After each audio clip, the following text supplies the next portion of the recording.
So here we are the morning of the 13th at the Little Bear Hostel, and it's already much better than it was yesterday.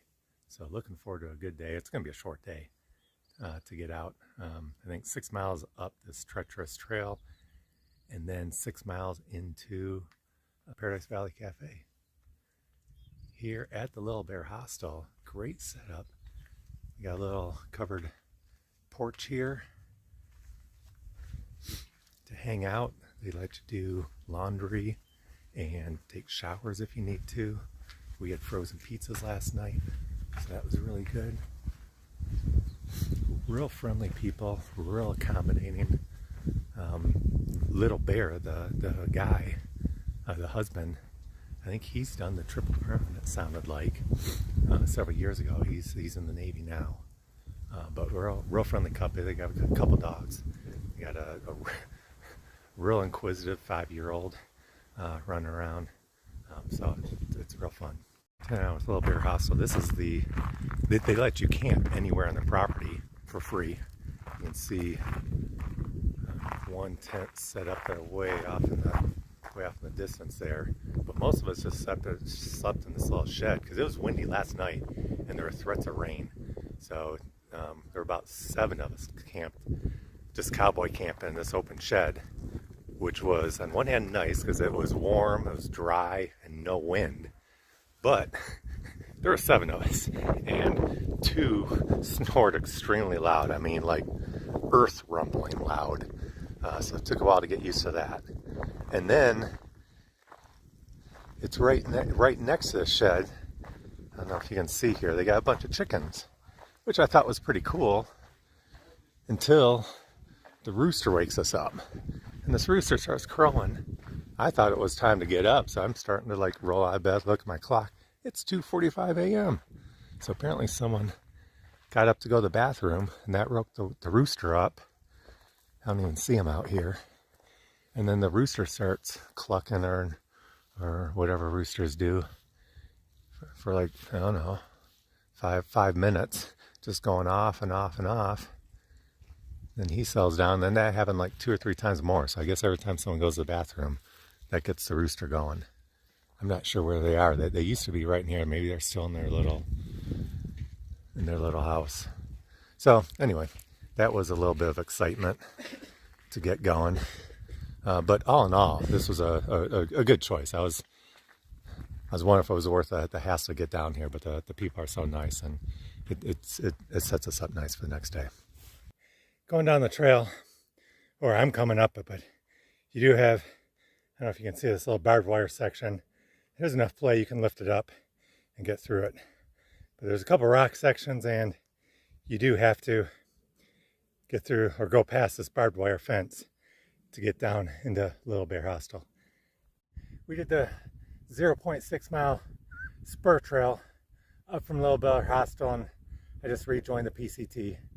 So it was a steep trail, but with fresh legs, it wasn't as sketchy as going down it last night with after 19 miles on the trail and being exhausted.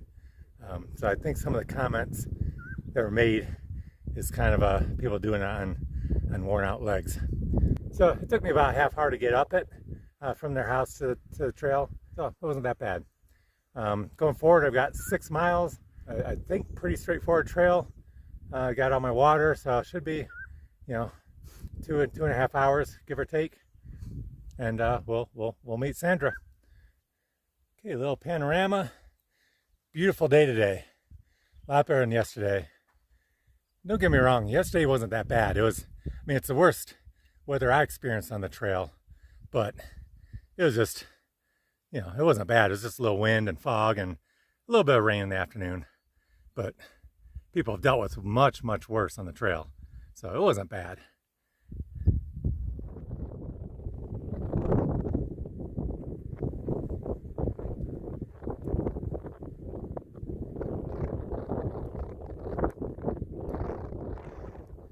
There's a beautiful shot of Mount San Jacinto in the distance.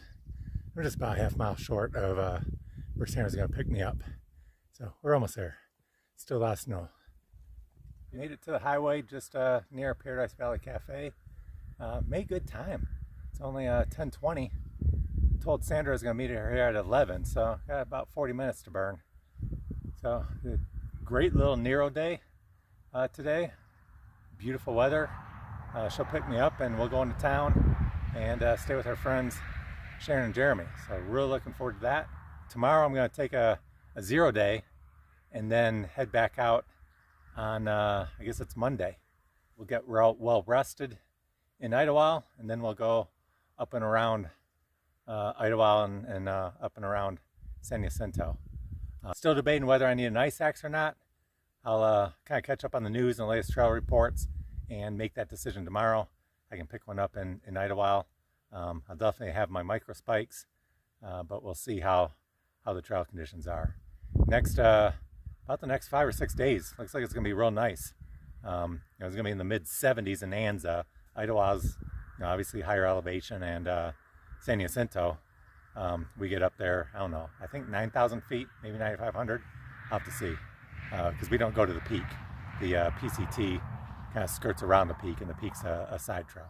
So we'll see how the snow conditions are and the trail reports are, and we'll make the decision tomorrow. See you later. So what's the angle that you're going? Oh, the PCT is very gradual grade. So I think at most it's like 10 degrees. It's a horse trail. I mean, it's graded for horses. Like the AT is shorted, is like 500 miles shorter, but it's tough. It takes twice as long because it's so steep up and down. It doesn't get to the elevation, but everything's just a lot steeper. We got Chef Jeremy here cooking up our dinner. Iron Chef Jeremy. So what you cooking for us tonight? A little chicken, a little pasta, a little mozzarella cheese. All right, can't wait. The marathoner claims that this is what's good for long hikes and runs. So, all right, we'll see. So was that a crock pot or an Instapot? It is an Instapot. That's a big one. It makes it very fast because it vacuum seals and cooks fast. Nice. So where'd you get this recipe from? Where did we get the recipe, Sharon? For what, this? Yeah, for the casserole. Renee, your sister. Ah. My sister. Okay. Can't wait to try it. Sounds good. It is good.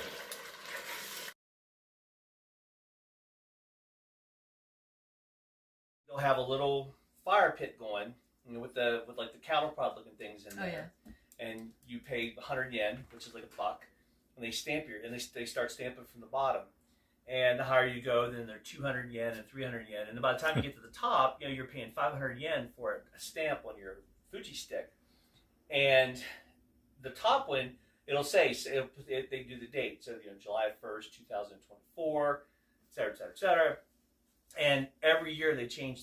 I don't know if they destroy them, but they make new stamps. So you can't go back next year and get the same stamps. You'll get a different one. So I've got 3 Fuji sticks from my hikes up Fuji.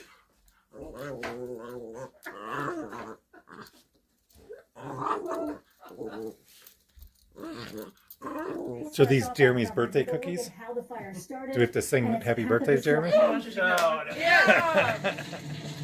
Happy birthday. Okay, so I'm sure you've noticed this whole video thing is not doesn't come natural to me. So I'm still figuring out as I go. Hopefully, maybe by the end of the trail, I'll kind of have to figure out how to shoot a coherent video. Anyway, one of the things I'm sure you guys are getting tired of listening to me, but one of the things I want to try and do is capture more of people I meet along the trail or people that help me out and support me along the trail. I kind of kick myself because we just spent some time with Sharon and Jeremy up at their cabin in Idyllwild and had a great 2 nights there. Spent a day with Sharon and Jeremy, and we caught a little bit of Jeremy cooking us a wonderful dinner, but I missed talking to Sharon a little bit on camera.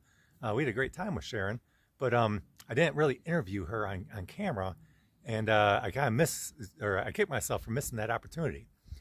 So let me just tell you a little bit about Sharon, because she's been a good friend for many years. I guess almost 25 years now, and it's kind of almost an origin story, because it was back in 1999 when first met Sharon and her now ex-husband Don, and we did our first backpacking trip with them. Sandra and I did our first backpacking trip when we were just started dating, before we were even married, and we went up to Mount Whitney. Don and Sharon had permits for, like, I don't know, 11 or 12 people up to Mount Whitney. They had a couple extras, so they invite us along, and we had a great time with them going up to Mount Whitney for the first time. I think later in the year we did San Gornio hike for a weekend, and then for many years we'd go up in the Sierras, or we did the Tower Rim Trail together, various hiking trails, and we hiked with them for years. So that just goes to show how long we've known Sharon and what a good friend she's been. And I just really wish we would have kind of captured that.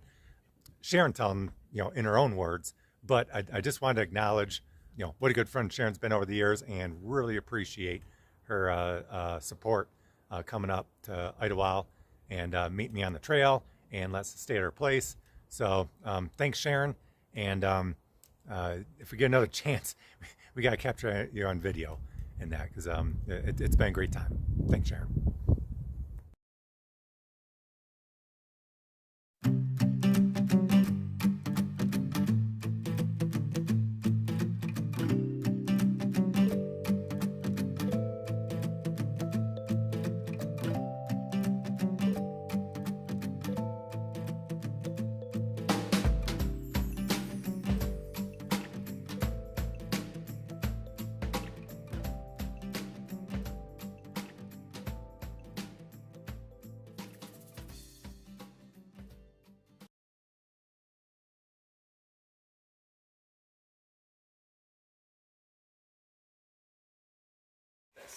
I think they have one, but I think theirs is just it's frothing.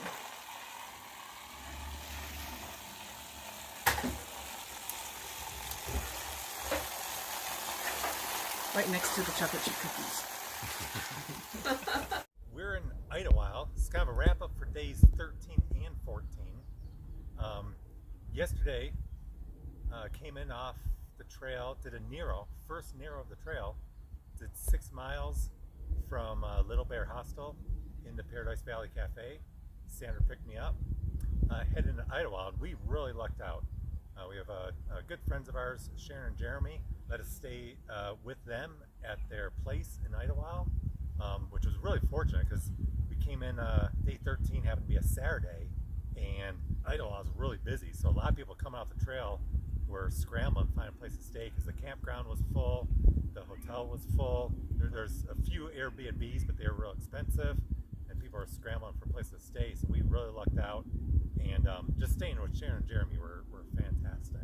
They're fun to be around. Jeremy cooked us up great dinner, some chicken and pasta, and Sharon cooked us breakfast this morning. They cooked us cookies last night. Really having a fun time with them. We didn't know, but it happened to be Jeremy's birthday. Got to spend some time up in Idyllwild with Jeremy on his birthday, so that was an added bonus. While we're waiting for them to arrive, we're just hanging around town a little bit, and we have a Trailfest with a lot of the vendors right in the middle of town. I think one of the vendors is doing free pizza and beer. We didn't get a chance to sample that, but we went around to different booths, got some swag. So got me a new hat. Might try a ball cap. I've been rocking the floppy hat with the sun hoodie. Might see what it's like with the ball cap. So that's a plus. Got some honey stingers. But I'm really happy. Some patches or some stickers. But what I'm really happy about is no sew patch. We got these washable, durable patches, and my sleep bags had a hole in it for the past couple seasons, and I just have a piece of tape covering the hole to keep the down in. But I've been looking for a solution for that, and this patch should be perfect. So looking forward to getting this patch and fixing my sleeping bag. So that just worked out perfect. Saw a couple other hikers at Trailfest on the way, from Paradise Valley to Idyllwild. We were able to give a couple other hikers some rides. Turned out to be a great little stop. Like I said, took a Nero yesterday, day 13. Today's day 14. I'm taking a 0, and then I'm doing my town chores right now, and figuring out. I think it's going to take me 4 to 5 days to get the next leg from Paradise Valley up San Jacinto, around Idyllwild, and back down to I-10. So I'm just planning that out now. Just try the micro spikes. They seem to be good, and I'm debating whether I need an ice axe or not. So stay tuned while I figure that out. See you down the trail.